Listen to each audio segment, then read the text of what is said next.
let's welcome Katie with the West Virginia DNR right here.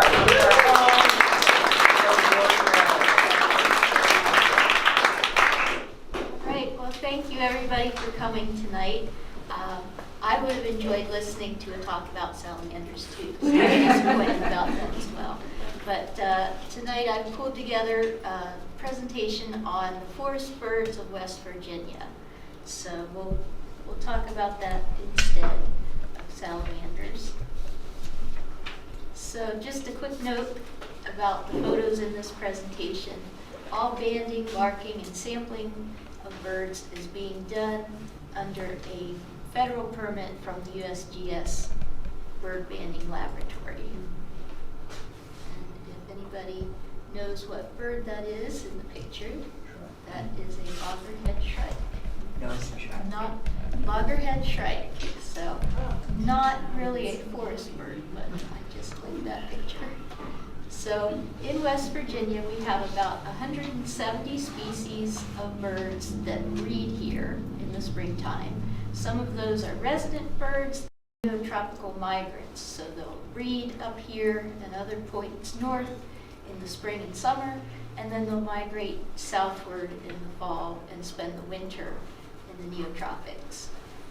Across all seasons of the year in West Virginia, we have the possibility of finding over 250 species of birds. So some of those are ones that migrate through and don't spend either the spring time, summer, or winter, but they're just passing through in the spring or fall. And then others are ones that actually spend the winter here. And West Virginia is kind of in a neat location and has some interesting topography and climate features that make it really interesting for birds in West Virginia, because we have the Appalachian Mountains and that elevational gradient. We have birds that are usually found much farther north, so things like Swainson's thrushes, olive-sided flycatchers, Nashville warblers. We're kind of on the southern edge, the southernmost place that they'll actually breed.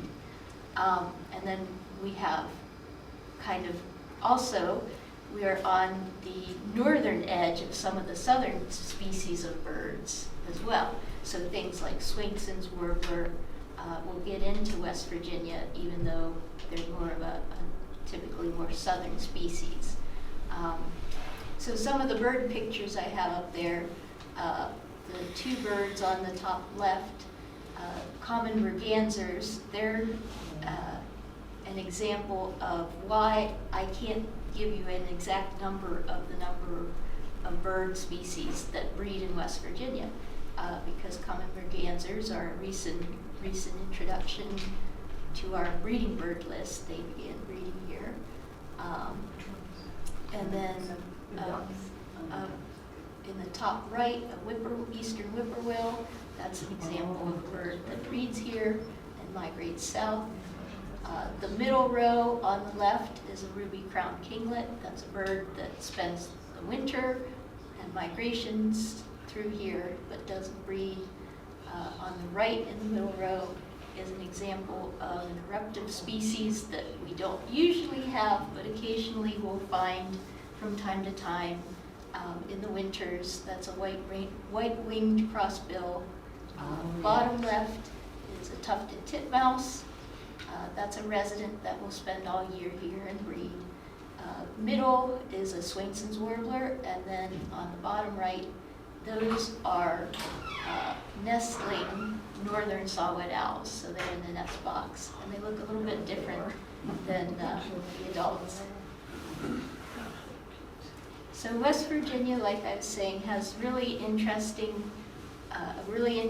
variety of habitats. So you can go from red spruce forests up in the high elevations of the state to more oak forests at the mid elevations, and then down lower, like in the eastern panhandle, we have yellow poplar and black walnut forests. And then even down along major rivers, we've got sort of bottomland forests. So there's really quite a variety of habitats whenever you're talking about forest birds. So a forest is not just a forest. There are different kinds of forests that provide different habitats that support different bird species. So there's too many forest birds to cover in one hour talk. So I'm going to focus on just a handful tonight of some really important species for West Virginia. So these species here, West Virginia hosts in the breeding season equal to or greater than 10% of the global breeding population. In our state, we hold that many of those birds, which I think is just really awesome. And it's really important that we think about them because we have such a high responsibility for conserving them. So on the top left is a cerulean warbler. In the middle on the top is a wood thrush. On the top right is a scarlet tanager. And bottom left is a Louisiana water thrush. And the bottom right is a yellow-throated warbler. So I was not able to get the clicker to play my embedded bird song, so we're going to have to go to Plan B, and I will play with the speaker here. So the first song I'm going to play is a cerulean warbler song.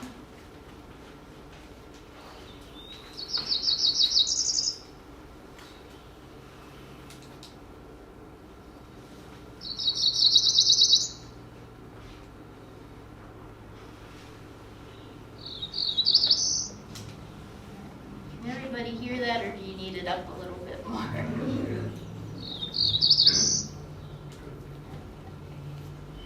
So they tend to stay really high in the forest canopy.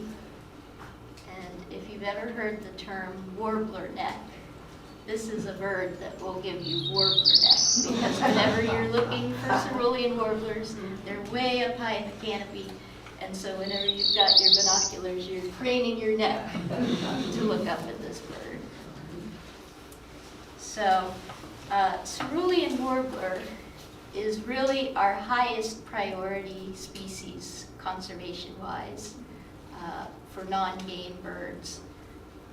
West Virginia holds over 30% of the global breeding population of cerulean warblers. So we have a tremendous responsibility for stewardship of this species.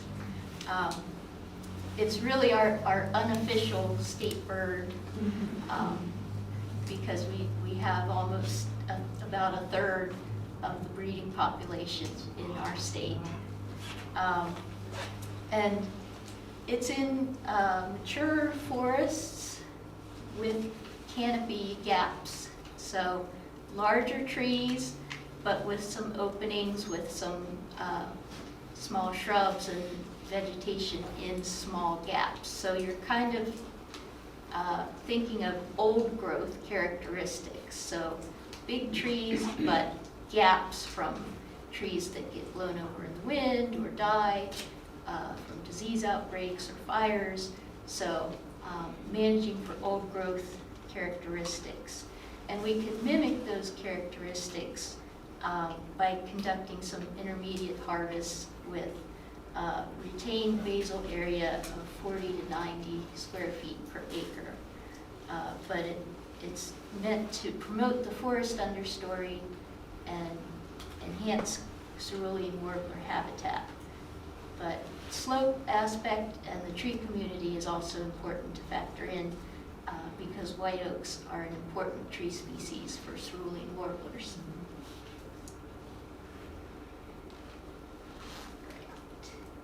There we go. So again, the mountains of West Virginia are very important for cerulean warblers. And this is an example of some cerulean warbler habitat. Where is that? I have notes on my computer, but I'm not sure the exact location, but pretty much anywhere in West Virginia, west of the highest mountains, would be cerulean warbler potential. They're less abundant in the very highest mountains of the state, a little bit less abundant in the eastern panhandle, but there are some local pockets there.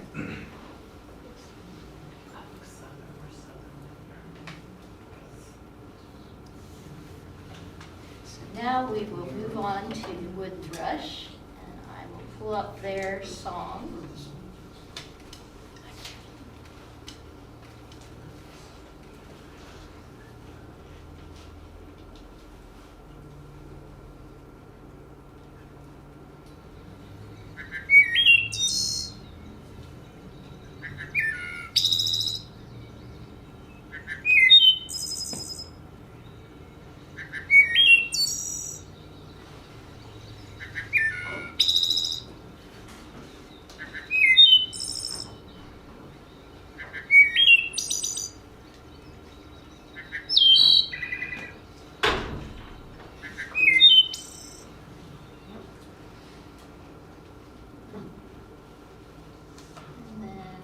Also do some calls that are distinctive. You hear that? That's a wood thrush. I have some in my box.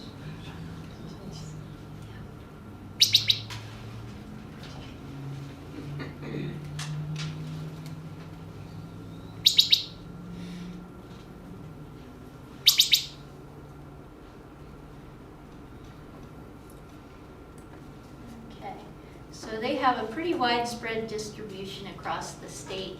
They're less common at the highest elevations in the state.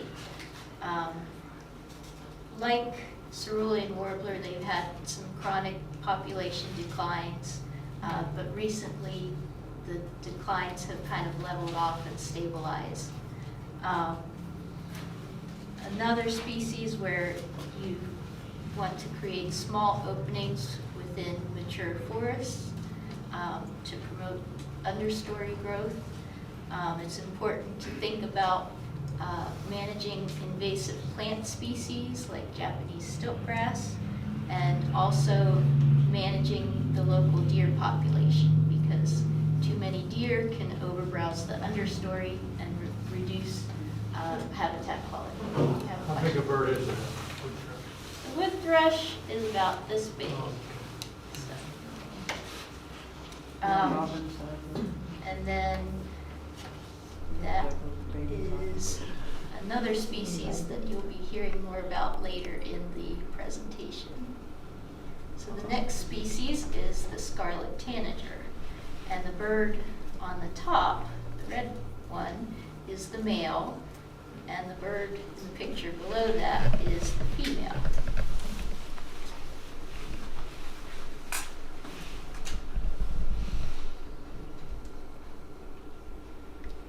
The scarlet tanager's song has been described as a robin with a sore throat.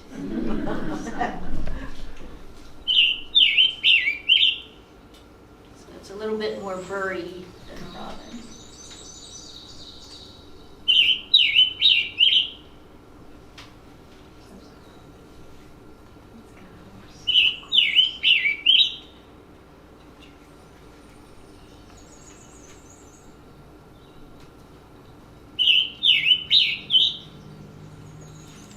But if you're not sure if it's a robin or a scarlet tanager, one thing that you can listen for is the scarlet tanager's calls, because they have a much more distinctive call than their song.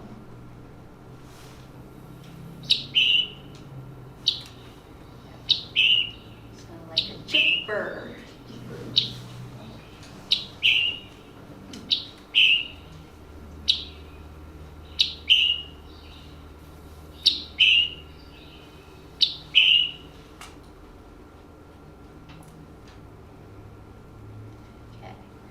So, like the wood thrush, scarlet tanagers have about 10% of the global breeding population in West Virginia. Long-term scarlet tanagers have been stable, but recently there have been some recent declines in their populations. The next bird I'm going to talk about is the Louisiana water thrush.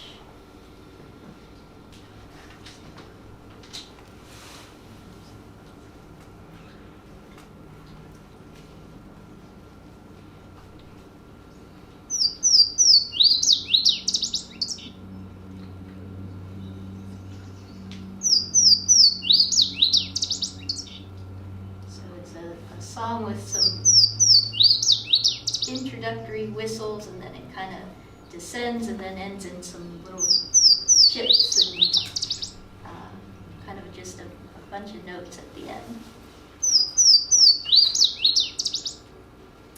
So they're found along small streams. Even though the picture there has it standing in water, they don't actually swim in the water. They just kind of are foraging around the margins of the stream. So it's in forested areas, along small streams, and water quality is important for this species because you need to have high water qualities to support its food source of small invertebrates. So another interesting thing about them is they nest in little nooks and crannies along streams. They'll build nests kind of like under uprooted trees and little pockets right along the streams. So they're vulnerable to like spring thunderstorms that flood small creeks and streams. And their population is actually increasing. So a good story for a change.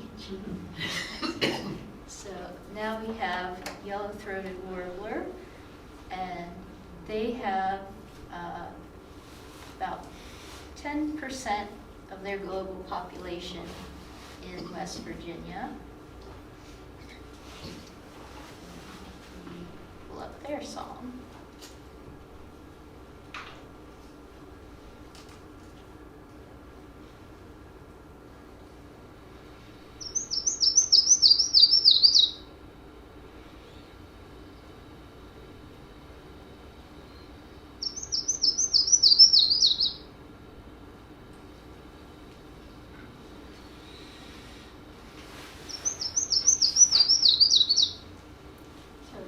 Kind of this descending song, and they're often in the tops of sycamore trees,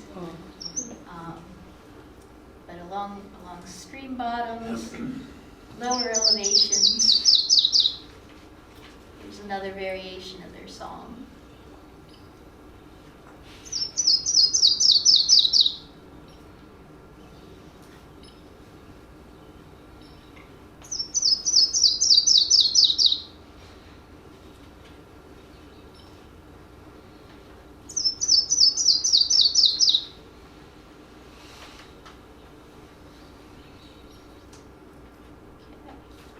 Sounds awfully similar to the water thrush, doesn't it? Because it has Well, the it's they're both descending, but it doesn't have two distinct introductory notes like the water thrush, and it doesn't end in a big chip at the end. So I'll play first the yellow-throated warbler, and then one more time I'll do the water thrush.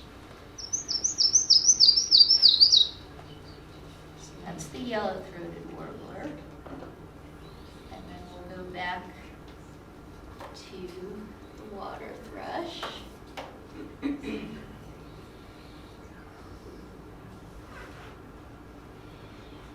So listen for two introductory whistles and then a bunch of chips at the end.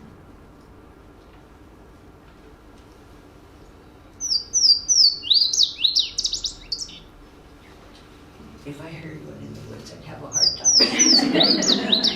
That's why you always have the Merlin nap open. I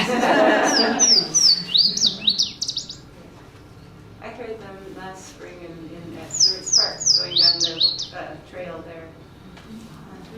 Instead of the road, the trail.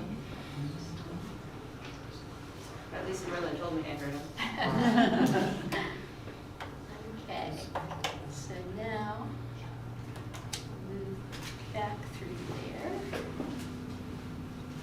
And yellow-throated warbler is another species that is increasing. And the last species I'm going to highlight tonight is golden-winged warbler. So West Virginia only has a little over 1% of the global breeding population, but this is an important species to talk about because it's been experiencing some dramatic population declines. So it's important for managing and habitat stewardship to consider golden-winged warblers in West Virginia. So it's a rapidly declining neotropical migrant species, and it's a priority species for creating young forest habitat for this species. A 2,000-foot elevation minimum is needed for this species because at lower elevations there's more competition with blue-winged warbler, which this species hybridizes with. It's also important to manage not just young forests, but also old fields and field edge management for this species so that you create a complex shrubby understory of the forest or young forest with things like blackberry and goldenrod for this species habitat. And you need some scattered larger deciduous trees like in the picture here for perches, for singing males. And you need this young forest habitat within a larger matrix that's at least about 70% forested for this species. What is the female plumage? The female is similar to the male, but Okay. more muted and Okay. grayer. Okay. Katie, what was the percentage, before it dropped down to 1% for these golden-winged warblers, what was the high that it was in West Virginia? I'm not sure. The numbers I'm using come from the Partners in Flight Conservation Assessments database, and they have current time Gotcha. values for the percentage of population, but I don't know off the top of my head what the historic percentage was. Did you say they migrate through here or they're here year-round? They are neotropical migrants, Yeah. so they come here to breed, Okay. and then they go south to winter in the neotropics. So they're here earlier in the spring, and then they'll leave probably by the end of July. So Where are the neotropics? That like Central and South America, that near the equator, that area. Okay, thank you. Sounds tired. Okay, so again, this was a rapidly declining species. And in 2019, there was an important paper that was published that kind of summarized the declines of birds throughout North America, in the US and Canada, using data from things like the North American Breeding Bird Survey. And with this paper, the researchers estimated that there had been a 29% loss of the abundance of birds since 1970, a 29% loss. So that, whenever they compared and did the calculations for that, that equates to about 2.9 billion birds that were lost since 1970. It doesn't mean extinct, but just No, populations. just populations. So not the extinction of 2.9 billion species, but there were 2.9 billion fewer individuals produced and surviving than the abundance in 1970. Can you go back to that last slide? Okay. Yep. What is, let me see it again. Avifaunal collapse. Avifauna. What does that mean? Well, avifauna is birds, so collapse of bird populations. So as they're losing more and more individuals, it's harder for their species to be maintained.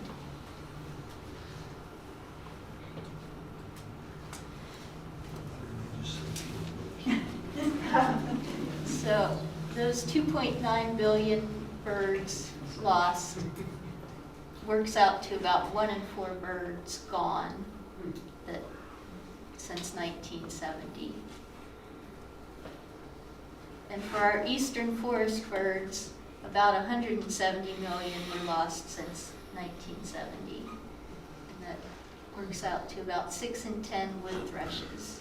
So when you think about wood thrushes, they're not an uncommon species today. There's still many around, but we've lost quite a few, even if we don't realize it. So based on data that they've compared since the 1970s till now, there's been a decline, even if we haven't noticed it, because we still hear them singing in our woods behind our houses and in our parks. So what are we doing about it? Well, there are things called state wildlife action plans. West Virginia has done 2 of them in the past. They're good for 10 years. We are currently in the middle of revising the state wildlife action plan. So there will be a 3rd plan coming out later this year. The first plan was done in the early 2000s. And that was focusing on kind of getting a handle of where and how many individuals or species do we have of animals in the state.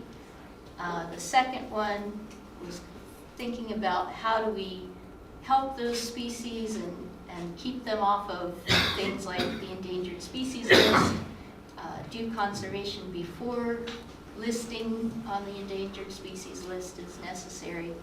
And now the 3rd revision, we're updating our understanding of where species are currently. The picture there is taken from one of the exercises we did to map the extent of occurrence of species in the state. So this is being done not just for birds, but also for all the other taxa groups like fish and insects and mammals and even some plants. So, so that is a big process that we're working on right now. And so that will be forthcoming. And then also there's been quite a lot of work through the Appalachian Mountains Joint Venture and academic persons involved in researching these species. They've put forth several documents on best management practices for managing habitat to support cerulean warblers and wood thrushes and golden-winged warblers, and a whole host of other bird species that rely on similar habitat.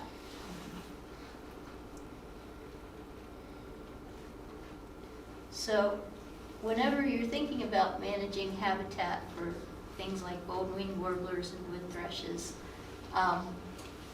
they need forest, but with the type of forest is important.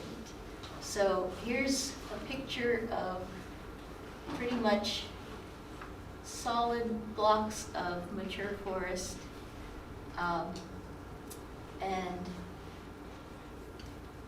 that isn't always the best habitat for these songbirds, because things like golden-winged warblers need young forest in addition to this mature forest. So if we have a lack of young forest, that's a bad thing for golden-winged warblers and other songbird species that use young forest. So whenever we talk about cutting trees to make young forest, this is kind of what some people think of first whenever they hear us talking about cutting trees. This is an example of forest fragmentation. So this was taken from the Eastern Panhandle. The blocks of forest are small, they're scattered all over the place. They're not really connected, and there's big swaths of unsuitable habitat in between them, as in large agricultural fields and development. So forest fragmentation is not what we're talking about whenever we're talking about creating young forest habitat and cutting trees. This is what we're talking about whenever we're talking about young forest habitat. Creating a matrix of forest stands of different ages so that we provide the necessary habitat components for bird species within an area that's accessible to them and connected. So you can see in this aerial imagery, there's areas of more mature forest, there's some really recent timber harvests, there's some older timber harvests that are growing back up. So creating a matrix of different forest ages, patches of different habitat that provides different components for the bird species, that's what we're talking about. Do you know where that picture was taken? This picture, I believe, was in Webster County. And is that mostly public land? Those are little towns in there? Or No, are there little towns? there's Okay. no towns in this picture. There's maybe a little bit of development along the river bottom there. But I believe this may be industrial forest land. Okay. Or, yeah, I don't think it's public land. So is that planned to be that way, or that's just happens to be? Well, is? yes and no. We'll talk a little bit more about that. So here again, this is why it's important to have a mix of forest ages.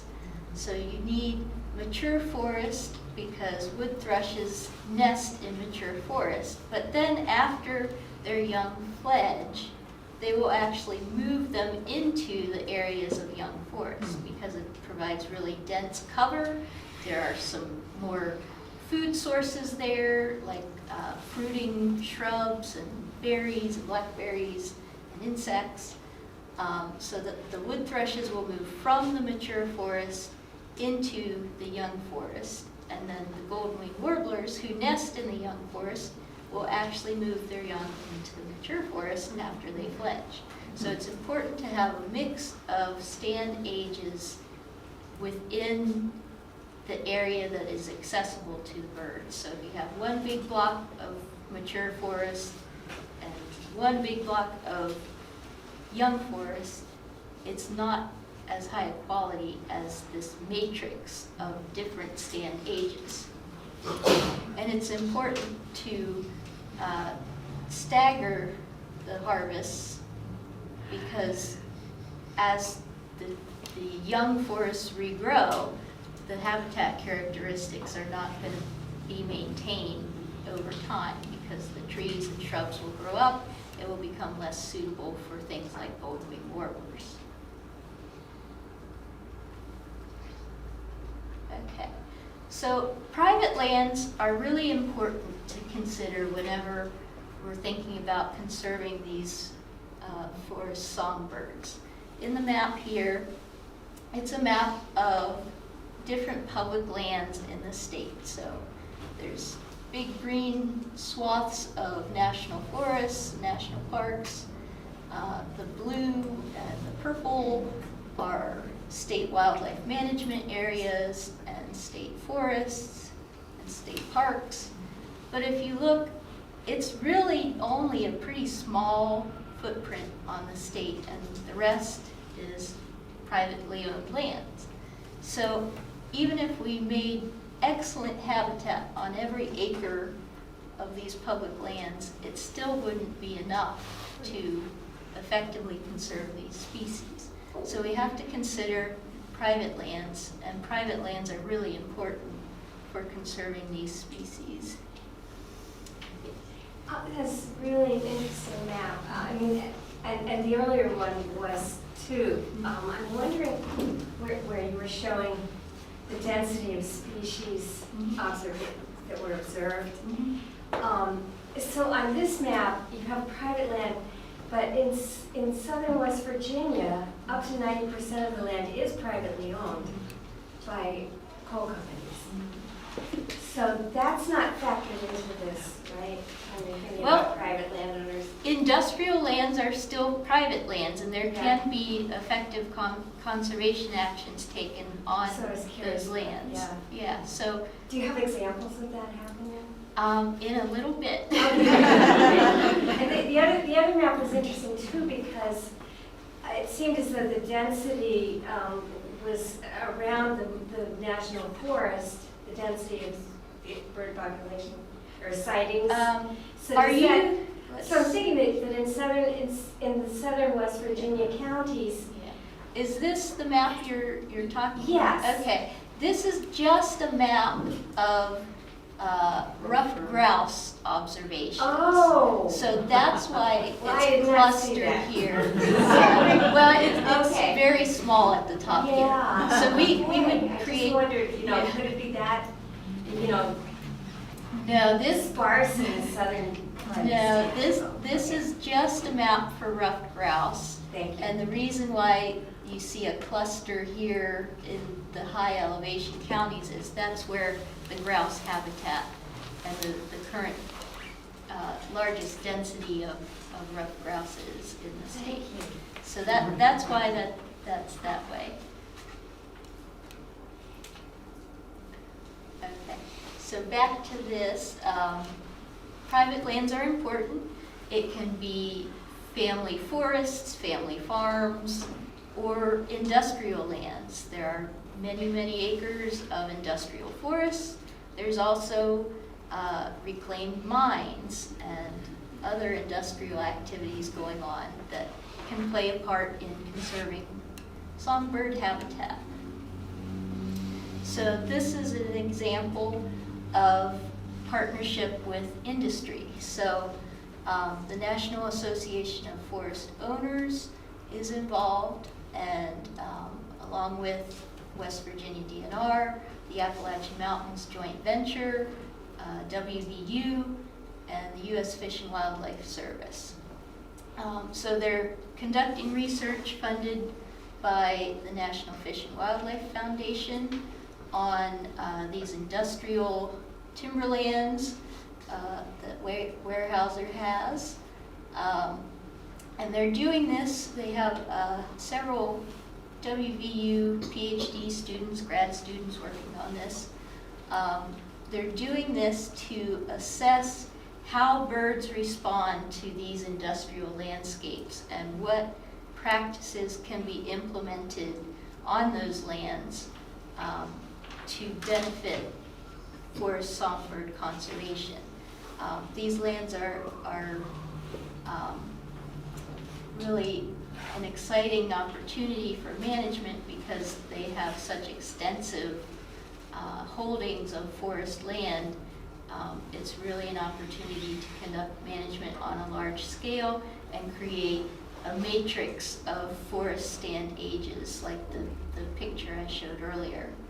And so whenever they are doing this research, they're assessing how the birds respond and what can be done, not just on Weyerhaeuser, but on other National Association of Forest Owners properties to benefit bird conservation.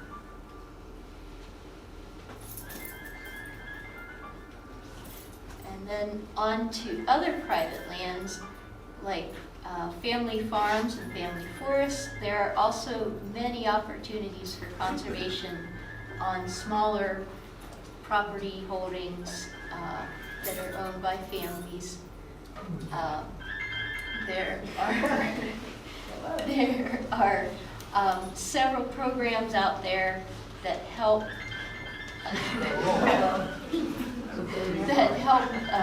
family farms and forests conserve wildlife on their property. Working Lands for Wildlife is one for golden-winged warbler habitat.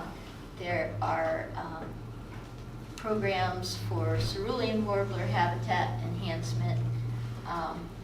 And West Virginia DNR has a partnership with the USDA Natural Resources Conservation Service. There are partner biologists that can assist forest owners with developing a conservation plan, and they can help recommend practices to do on your land to improve the habitat for cerulean warblers, golden-winged warblers, and other forest bird species. Is there a certain threshold on how much land you have to have before they'll do that? I'm not sure if there is. I don't work with these programs very often, so I will give you, later in the presentation, I'll give you contact information for Thank you. the partner biologists.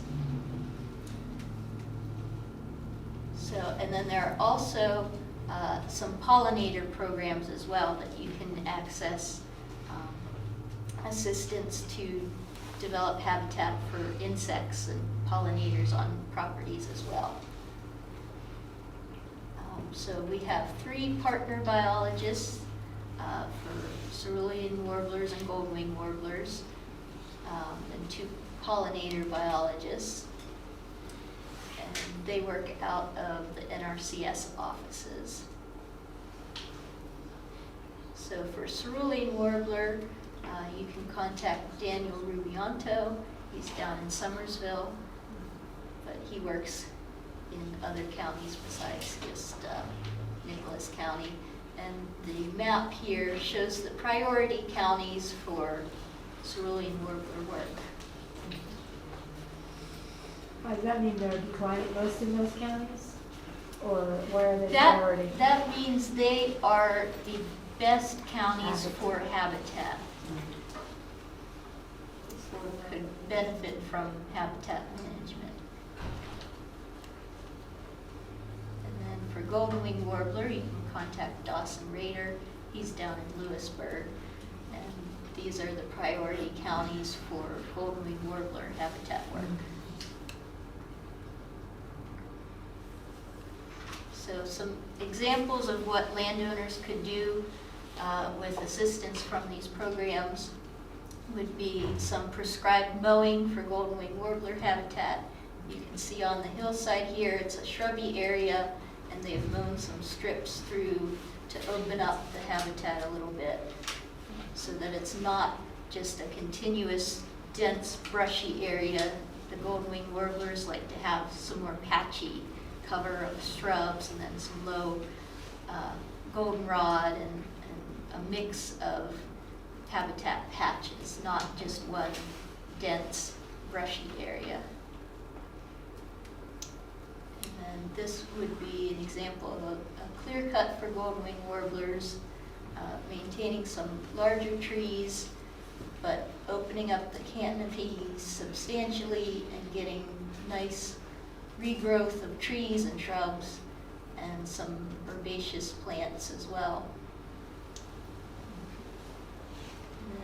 This would be an example of a practice that could be done for cerulean warbler, crop tree release. So you would have your conservation planner or your partner biologist come through and mark which trees to retain as your crop tree. And then you could remove trees around your crop tree to open up the canopy and release the crop tree, get it to grow better, higher quality timber, while also opening the canopy by girdling trees around the crop tree. And that creates canopy openings for cerulean warbler habitat. This is another example of a crop tree release. So you can see crop tree there and girdled trees on 3 or 4 sides of that crop tree. And this would be a timber harvest for cerulean warblers, leaving large trees, but also opening up the canopy a little bit less than for golden-winged warbler, but also getting the regeneration of shrubs and the understory. This is very recent after the timber harvest, but in a couple of years, there will be much more shrubby understory growth. And an example of a shelter wood harvest for cerulean warblers, where there's still mature tree canopy, but the canopy has been opened more for understory growth. So those farm bill programs for golden-winged warbler habitat and cerulean warbler habitat, you not only get a technical assistance from the partner biologists and your conservation planners by participating in these programs, it also makes you eligible for cost share assistance to complete those habitat management projects. So right now, I'm not sure what the status of that is, but contact the partner biologists. They would be more up to date on that than me. So whenever we're thinking about conservation, it's also important to think about the non-breeding time of these birds' lives. Because here we are in West Virginia, where the birds breed, but they're not here all year round for these neotropical migrant species like golden-winged warbler and cerulean warbler. So this map shows the shared stewardship connections for 30 species of birds in West Virginia, including wood thrush and cerulean warbler. And this is really showing the degree of connectedness between the bird species in West Virginia and where they winter and where they spend their time when they're not in West Virginia. So even if we would make the highest quality habitat on every possible acre in West Virginia, if there was no habitat on migration or where these birds winter, our efforts would not be enough to maintain and save species that are declining. So whenever we're thinking about conservation, remember that we have to think about more than just West Virginia and consider conservation efforts on the wintering grounds and for habitats called stopover habitats, where birds on migration stop and rest and refuel on their north or southward migrations, because those are also critical. So one of the ways that we are learning more about birds whenever they're not in West Virginia, one of our focal species, wood thrush, we're using something called MODIS, and it's a wildlife tracking system made up of automated telemetry for wildlife. So these yellow dots here, these are MODIS receivers. So biologists will place a tag, a radio transmitter tag, on birds and even other animals. They've made them small enough to fit on monarch butterflies. So it's pretty exciting as technology advances. we can learn a lot more that even just a few decades ago would be impossible. So here are the MODIS receivers. They're clustered mainly in North America, a few in South America, a little cluster in Europe, and then just a handful elsewhere. So we in West Virginia DNR are participating in a range-wide wood thrush MODIS tagging project. So we are placing these little MODIS tags onto wood thrushes. They have a little harness that fits, and the tag sits right on their back and has an antenna that extends. So we're doing this to better understand the full life cycle of the wood thrushes. So where are critical migration stopover habitats? Where are they spending the winter?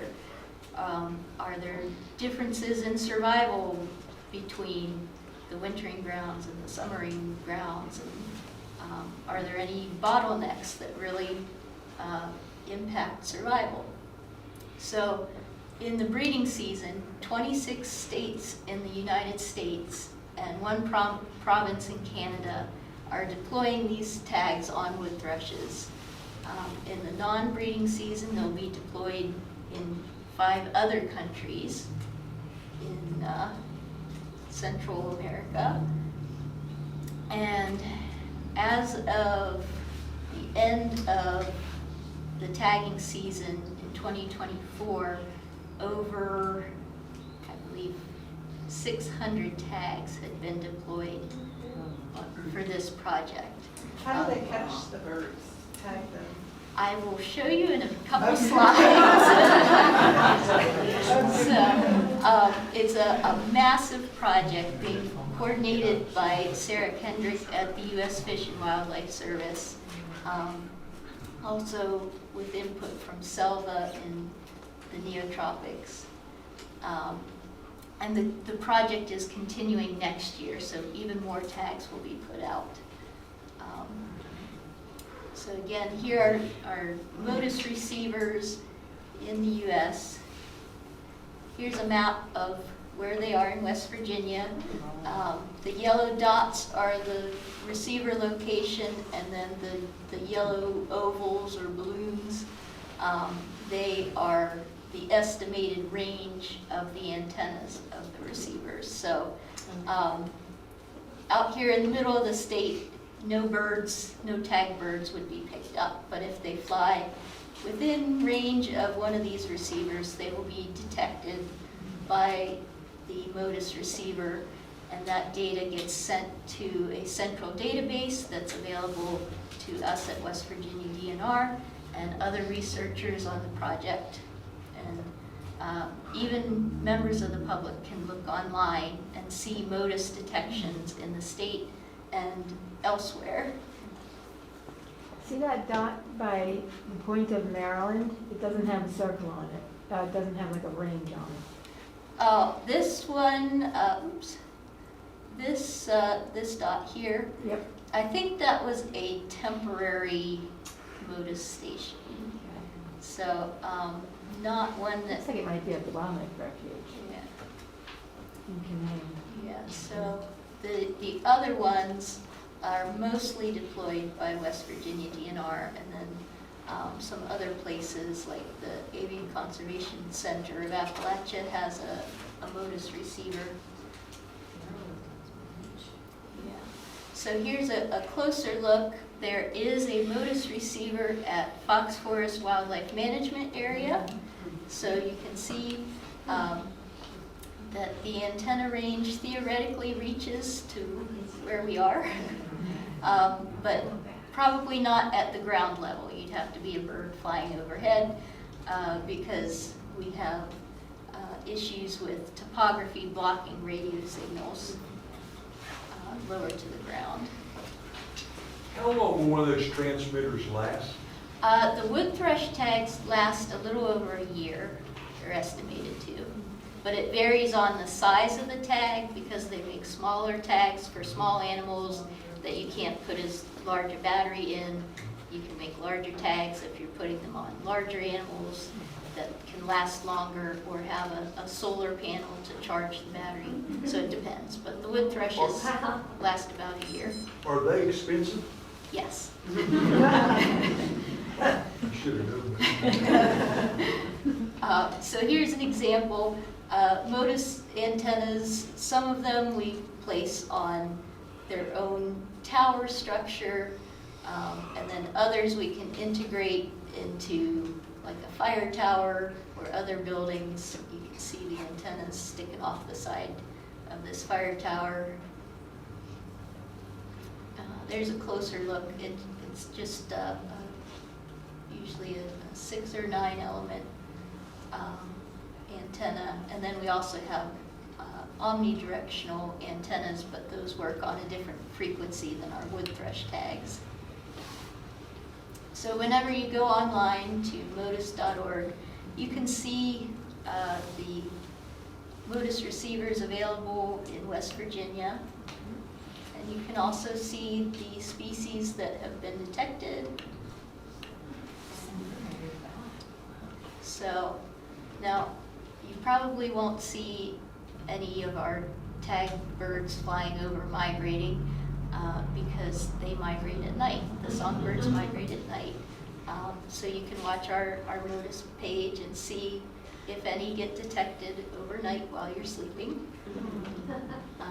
Here's a close-up of the tag. So it has a little leg loop harness that goes over the bird's legs, and the tag sits on the back, and the antenna extends outward, and then these are just loose ends that will be secured down here and trimmed off once it's attached to the bird. And then this is how the tags work. It's a burst of radio signal pulses, and the time in between the pulses and then the time in between the bursts of radio pulses encodes the unique identifier for the tag. So that's how we can know which bird pinged off of which tower at what time. So whenever we're tagging wood thrushes, we go out to suitable wood thrush habitat. This is in Fox Forest Wildlife Management Area. We carry our supplies. Here's my boss, hauling all of the poles for our mist nets. We use mist nets to capture the wood thrushes. We will play a wood thrush song, and we have a little wood thrush decoy, and we set that up by the nets. And then whenever we play the song, a territorial male becomes very upset that someone's interloping on his territory, and he comes to go after the decoy or check out the song, see who's singing, and flies into the net, and we get him out and place the tag on him and let him go after we take some measurements. This is actually the best picture I took of the nets last year, but it's basically 2 poles with a very fine net stretched in between, and the net has pockets, and the bird flies into the net, falls into the pocket, and then we come and untangle him and get him out. We use a little pop-up shelter for tagging so that we don't have any escapes while we're fitting the harness. We don't want them to fly off with a very expensive tag that is not secured. So we tag in here. We got our banding supplies and our tagging supplies. And then once we do that, we attach the tag. There it is. We take a look at the wings to determine the age of the bird and take some other measurements before we let him go. And then we go to Modus and watch and see how long they're detected at our tagging site. So we're tagging breeding birds on their breeding territories, and we'll watch and see how long they stay at their breeding territories. So for the 2024 season, we tagged 13 birds in West Virginia. We're going to tag 17 next year, but out of the 13 birds tagged last year, we had, I believe, 10 that were detected at points southward. So all of these pins here on the map are where birds from West Virginia were detected in the south. So we had Fox Forest as a tagging site, Watauga and New River Birding and Nature Center as a tagging site. So birds were detected farther south in West Virginia, as well as Tennessee, South Carolina, North Carolina, and Georgia. And then really cool, we had 2 of our birds detected in Belize. So they made it across this big body of water, and that was really cool. You might notice after northern Georgia, there's just kind of nothing. That may be because we have no MODIS receivers available down here. So MODIS is a big collaborative project, so researchers pool their resources. So our project, we set up some towers for our project, other researchers set up a tower for their project, but all the data goes into one central database so that we can maximize our research dollars, so that if our tag gets detected by somebody else's tower, we'll know about it. If their tag gets detected by our tower, they'll know about it. So, and then these are just kind of straight line distances between the points where the birds were detected. So they're not GPS tags or anything like that, but just kind of a connect the dots of all the detections we had here. So then going down into Belize. So that's it. I apologize that I went a little bit over, but if you have forested property and you're interested in creating habitat for forest songbirds like cerulean warblers or golden-winged warblers, wood thrushes, and a whole host of other species, please give Daniel or Dawson an email. They're very nice. I'm sure they would love to hear from you. So with that, are there any other questions?